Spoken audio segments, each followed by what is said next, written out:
7 દિવસનું આપણું અઠવાડિયું, 15 દિવસનો કૃષ્ણ પક્ષ એટલે અંધારિયું, 15 દિવસનો શુક્લ પક્ષ એટલે અંજવાળિયું, 30 દિવસનો 1 મહિનો અને 12 મહિનાનું 1 વર્ષ લખાયેલું છે.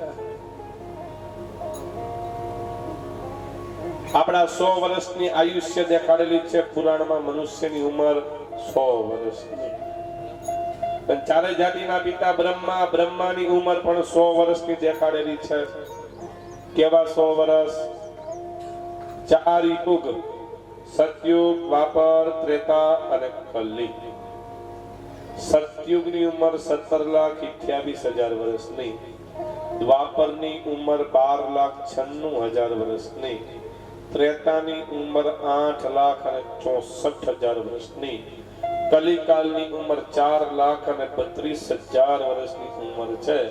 આ ચારે યુગ 1000 વખત વીતે ત્યારે બ્રહ્માનો 1 દિવસ થાય છે.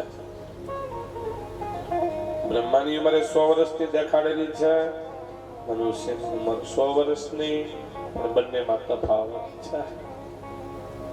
અત્યારે બ્રહ્માજીને 51મું વર્ષ ચાલે, અહોદિત્ય બીજો દિત્ય ચાલે, ચોથું લગ્ન ચાલે, 5મું ચોઘડિયું ચાલે છે. સમય દેખાડેલો. હવે ધર્મ 83,99,999 યોનિમાં જીવ ભટકે ત્યારે મનુષ્ય દેહ મળે છે. માનો કે ન માનો, શાસ્ત્રમાં વર્ણન લખેલું છે. શું? મનુષ્ય જન્મ અતિ દુર્લભ ન હોય વારંવાર, તરવરસે પત્તા જરે, બહુરી ન લાગે ડાળ. મનુષ્ય જન્મ વારંવાર મળતો નથી. કેવી રીતના? એક વૃક્ષની એક ડાળમાંથી પાંદ નીચે ખરી જાય, ઈ જ પાંદ એ જ વૃક્ષની એ જ ડાળમાં પાછું લાગી શકતું નથી. એમ વારંવાર મનુષ્ય જન્મ મળતો નથી. આ જન્મના પુણ્ય સારા હોય તો જ મનુષ્ય દેહ મળે, નકર મનુષ્ય દેહ મળે નહીં. ધર્મ દેખાડવામાં આવ્યા છે. શૂદ્રને ત્યાં ધર્મ એટલે કે જન્મ. નાના જાતિના કર્મ કરી, નીતિનું પાલન કરી, ભગવાન ભગવદ નિષ્ઠાલ બીજો જન્મ. વૈશ્ય ત્યાં વૈશ્ય ન્યાય નીતિના વેપાર કરે, ભગવદ નિષ્ઠાલ ત્રીજો જન્મ. ક્ષત્રિયને ત્યાં થાય. ક્ષત્રિય સ્ત્રી બ્રાહ્મણ અબલાનું રક્ષણ કરે, નીતિનું પાલન કરે એટલે ચોથો જન્મ. બ્રાહ્મણને ત્યાં બ્રાહ્મણના 6 કર્મ દેખાડવામાં આવેલા છે. વિદ્યા ભણવી, ભણાવવી, દાન દેવું, દાન લેવું, યજ્ઞ કરવો અને કરાવવો. 6 કર્મ બ્રાહ્મણ કરે તો ઠીક છે, નકર બ્રહ્મ તેજ રહે નહીં. ગામડાની કહેવત છે, દીવા પાછળ અંધારું. ફલાણા વિદ્વાન હતા, પાછળ કઈ નો રહ્યું. ક્યાંથી રીએ? 6 કર્મ દેખાડેલા છે. ધર્મ કર્મ દેખાડેલા છે અને 6 કર્મને સ્ટિક કરવામાં આવેલે બીજા જન્મમાં મહાન સંત અથવા યોગી થવાય છે. કથા સુખદેવજી મહારાજે રાજા પરીક્ષિતને કીધી. ભાગવતમ પરમ સંહિતાએ દ્વિતીય બીજો સ્કંદ સમાપ્ત. બોલો ગિરિરાજ બાલકૃષ્ણ લાલ કી જય. કાયન વાચન મનસે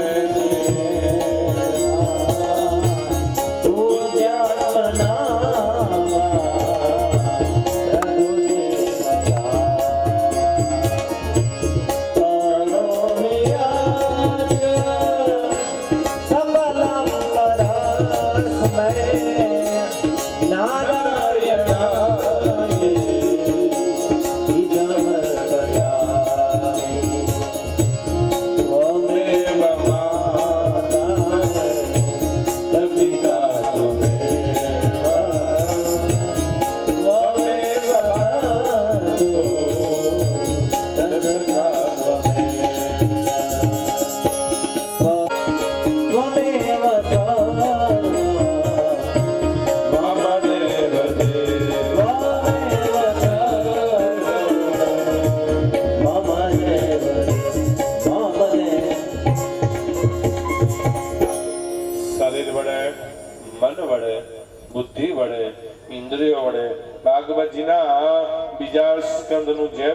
મળ્યું ભગવાનના ચરણમાં અર્પણ. શ્રી કૃષ્ણાર્પણમસ્તુ. તૃતીય ત્રીજા સ્કંદની શુભ શરૂઆત. ત્રીજો સ્કંદ શ્રીજી બાબા કૃષ્ણ પરમાત્માનો જમણો પગ રહેલો છે. પુરાણનું પહેલું લક્ષણ અને સર્ગ લીલાનું વર્ણન રહેલું છે. ભાગવત એ ભગવાનનું વાંગ વાણીમય સ્વરૂપ છે. રાગના પરીક્ષિતામ પુષ્ટઃ યોદવંચન મહામુને તદ્યો વિદાસ્ય શૃણુતઃ રાગના પ્રશ્નાનું સારથ. રાગના પ્રશ્નાનું સારથ. રાજા પરીક્ષિત સુખદેવજી મહારાજને કહે, બાપજી મને એ સમજાવો, શું તમે ધર્મ કર્મ કીધા એ વાત સાચી છે, પણ આગળ ભગવાને શું શું બનાવ્યું એ મને કહો. સ્વયંભૂનું શત્રુપા રાણી દ્વારા સૃષ્ટિની રચના થઈ એ કથા છે. મનુ રાજાના વંશથી એટલા માટે મનુષ્ય કહેવાના છે. શ્રીમદ ભાગવતમાં લખેલું છે, શું બહુ સાંભળ્યા જેવું છે. પત્નીના ગયા જન્મના પુણ્ય, આ જન્મના પુણ્ય. એમના પતિદેવના ગયા જન્મના પુણ્ય અને આ જન્મના પુણ્ય. એટલે કે બંને માણસોના બે જન્મના પુણ્ય ભેગા થાય. એ પતિદેવના મા બાપના માતા પિતાના આ જન્મના પુણ્ય ભેગા થાય ત્યારે જ પેલા ખોરે દીકરીનો જન્મ થાય છે. આવું શાસ્ત્રમાં વર્ણન લખેલું છે. બધા જન્મના પુણ્ય ભેગા થાય ને ત્યારે જ પેલા ખોરે દીકરી એટલે કે લક્ષ્મીજી વધારે. તો સ્વયંભૂનું શત્રુપા રાણી દ્વારા 3 દીકરી આકૃતિ, દેવહૂતિ અને પ્રસૂતિનો વંશ છે. 3 દીકરીઓનો જન્મ થયો. સમય વીતવા લાગ્યો. દીકરીઓની ઉંમર મોટી થઈ. દેવહૂતિ માતાના લગ્ન કરદમ ઋષિ સાથે કર્યા તે કથા છે. દેવહૂતિ માતાએ કરદમ ઋષિની તન મન અને ધનથી સેવા કરી. દેવહૂતિ માતા કરદમ ઋષિ દ્વારા 9 દીકરીઓનો જન્મ થયો એ કથા છે. સમય વીતતા એક વખત ઋષિ સુતા જ માં પગ દબે છે. આંખમાંથી આંસુ પડ્યા, કેમ રડો છો? દેવહૂતિ માતા કહે, ગમે એમ તો હું એક માં છું અને માની ઈચ્છા શું હોય? એક દીકરો હોય, દીકરાને મોટો કરું, લગ્ન કરું, પુત્ર વધુ ઘરે આવે, દીકરો વહુ મારી સેવા કરે. ગમે એમ તો માં છું, દયા કરો. ભલે દીકરીઓ છે જ પણ પુત્ર જોઈએ છે. એટલે કરદમ ઋષિ મધુવનની અંદર જાય, એક પગ ઉપર ઉભા 12 અક્ષરનો મહામંત્રનો જપ. ભાગવતનો મહામંત્ર છે 12 અક્ષરનો. ઓમ નમો ભગવતે વાસુદેવાય. ભગવતી નહીં, ભગવતી એટલે માતાજી, ભગવતે એટલે ભગવાન. સારો પુત્રની પ્રાપ્તિ થાય. પુત્રમાં દીકરા રૂપે ભગવાન જ આવે. ભગવાનને પ્રાપ્ત કરવા માટે ઋષિ મધુવનની અંદર જાય, એક પગ ઉપર ઉભા, હાથ ઊંચા, મહામંત્રનો જપ. ઓમ નમો ભગવતે વાસુદેવાય. ઓમ નમો ભગવતે વાસુદેવાય. ઓમ નમો ભગવતે વાસુદેવાય. ઓમ નમો ભગવતે વાસુદેવાય.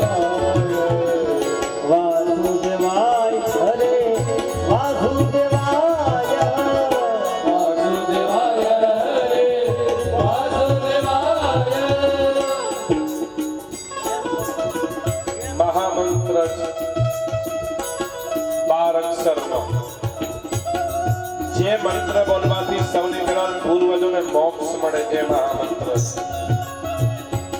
એ મંત્ર બોલવાથી શાંતિ પ્રદાન થાય એ મહામંત્ર છે.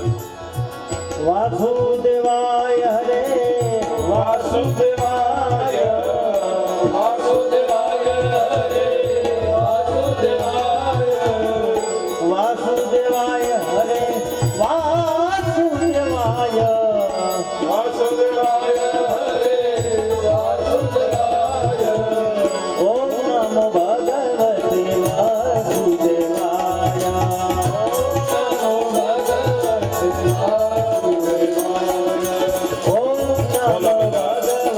વાસુદેવાય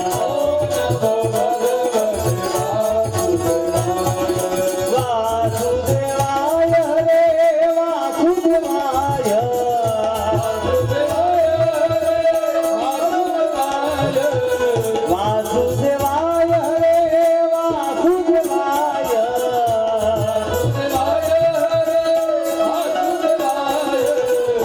ઓમ નમો ભગવતે વાસુદેવાય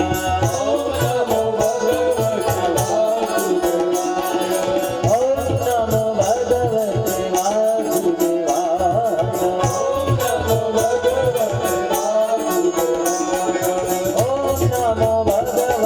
વાસુદેવાય ઓમ નમો ભગવતે વાસુદેવાય વાસુદેવાય હરે વાસુદેવાય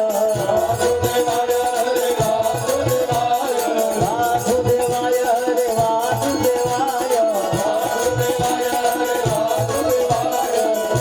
વાસુદેવાય હરે વાસુદેવાય વાસુદેવાય હરે વાસુદેવાય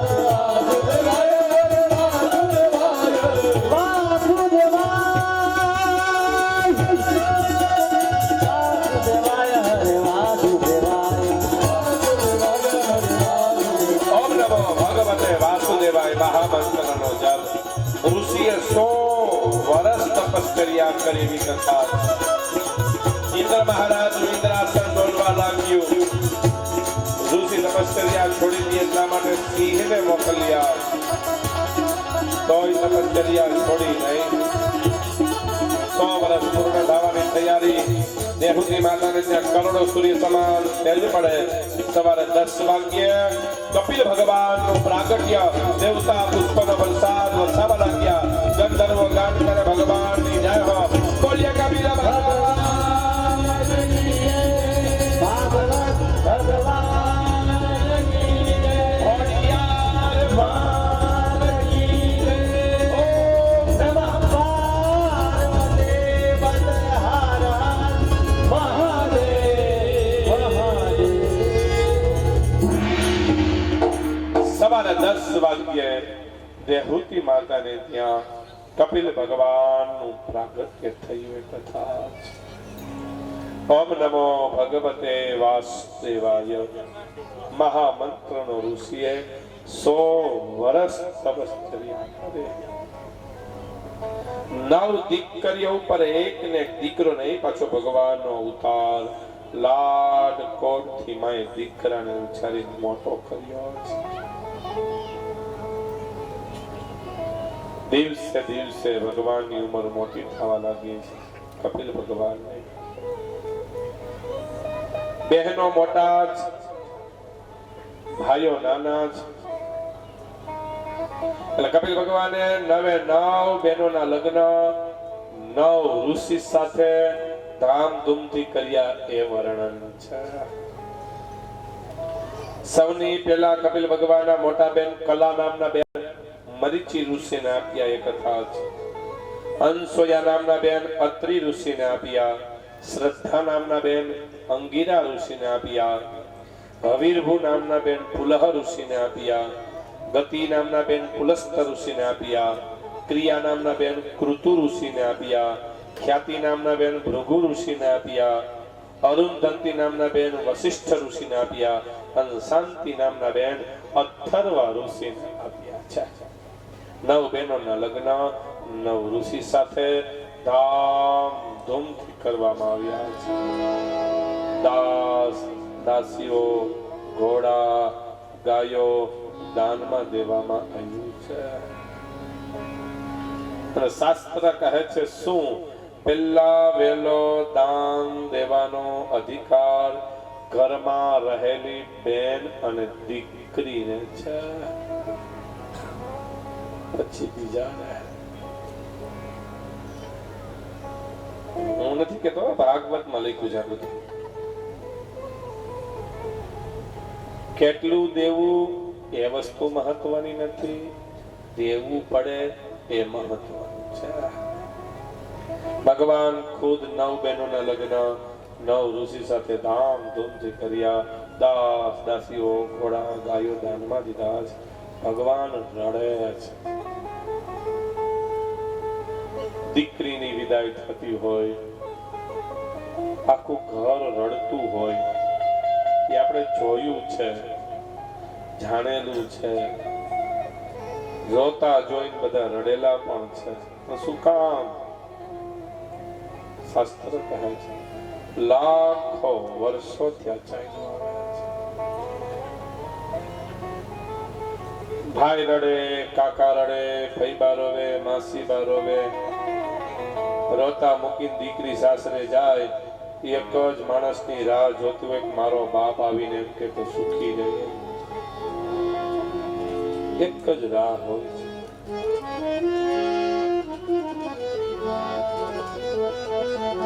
ત્રણ કુળનો ઉદ્ધાર કરી નાખે એનું નામ દીકરી છે.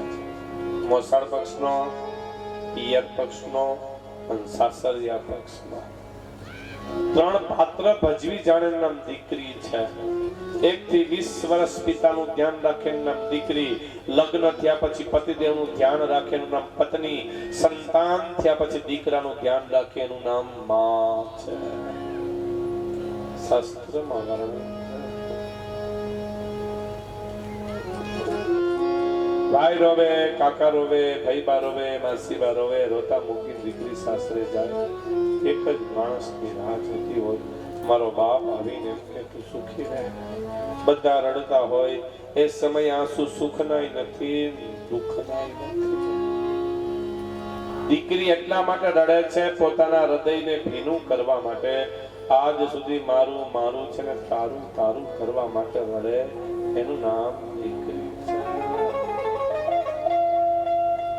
1 થી 20 વર્ષ કોઈ પણ જાતની તકલીફ ન આવે. 20 વર્ષ પછી એવો સમય આવે, અજાણ્યા દીકરા સાથે 4 કલાકના લગ્નના વિધિ વિધાન થાય, દીકરી સાસરે વહી જાય, બીજે દી તેડીને પાછી ઘરે આવે ને એટલે પોતાની માને એમ કે માં આ તારું અને આ મારું. 20 વર્ષમાં કોઈ પણ જાતની કાંઈ તકલીફ ન હોય, પણ એક સમય એવો આવે મારું છે તારું થઈ જાય, તારું છે મારું થઈ જાય. પોતાનાને પારકા બનાવવાના, પારકાને પોતાના બનાવવાના દીકરી જ કરી શકે. જગતમાં બીજા કોઈની તાકાત નથી, એવું શાસ્ત્રમાં વર્ણન છે. દીકરાને હોસ્ટેલમાં ભણવા મૂકેલો હોય, ઘર કરતા સારી સુવિધા હોય, છતાં 15 દિવસે ફોન આવે કે મમ્મી મને ગમતું નથી. પણ કોઈ દીકરી એમ નહીં કે મને ગમતું. ભાઈ રોવે, કાકા રોવે, ભાઈબા રોવે, માસીબા રોવે. ઉમળો હિમાલય પર્વત જેવડો લાગે, દરરોજ આનંદથી ટપી જાતી હોય, ઉમરો છે કે નહીં ખબર ન હોય. વડીલો બધા બહાર ઉભા હોય, ભાઈઓ, પિતા બાપ એની સાથે ઉભા હોય, સગા સંબંધી બહેનો બધા અંદર હોય. દીકરી રડતી હોય, બીજા 2 બહેનો એ દીકરીનો હાથ પકડેલો હોય. રડતા રડતા રડતા ઘરની બહાર આવે. વડીલો કે ઝડપ રાખો, મુહૂર્ત વયું જાય છે, મોડું ન કરો. રડતા રડતા દીકરી બહાર આવે, પિતા વડીલો સાથે ઊભા ઊભા રડતા હોય. હાથ બીજા બહેનો એનો પકડેલો છે, છતાં બાપને જોવે એટલે ધોડે. દીકરી થોડીને બાપને બધ ભરી જાય. આને બધ ભરીને રડતી હોય ને, પોક મૂકીને રડવા માંડે. ભાઈ, કાકા, સગા, સંબંધી, વાલા બધા રડતા હોય. એ સમયે બાપ એમ ન કહી શકે બેટા તું આવજે. દીકરી એમ ન કહી શકે બાપુજી હું જાઉં છું. કદાચ કઠણ હૃદયનો પિતા હોય, પોતાના એક ને એક 20 વર્ષના દીકરાને કઈ થયું હોય ને તો આંખમાંથી આંસુ ન પાડે, વિચારે હશે મારા ભાગ્ય ફૂટી ગયા હશે.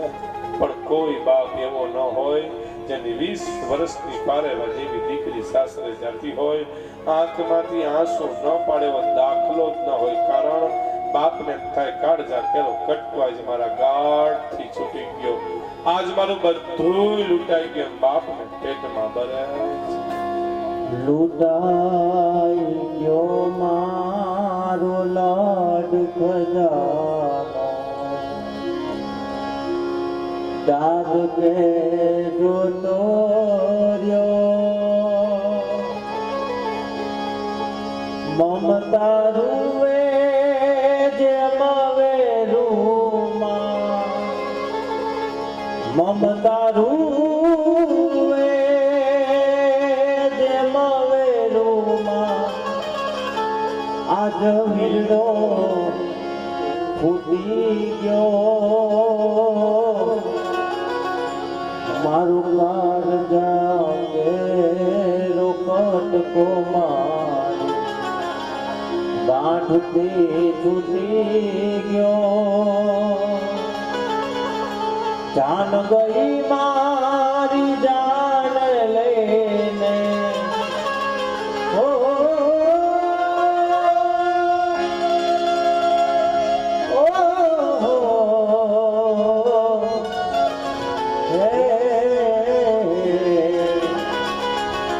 જાન ગઈ મારી જાન લઈને, પછી તો સુનો માંડવડો થયો, આ કાળજા કેરો કટકો મારી ગાંઠથી છૂટી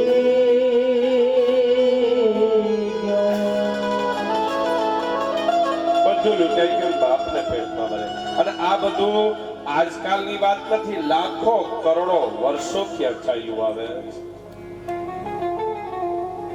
રડતા રડતા વિદાય અપાય, હાથ પકડે, ચાલતા કરે, ભાઈને બેન મળે, ઓરણા દુખણા લે.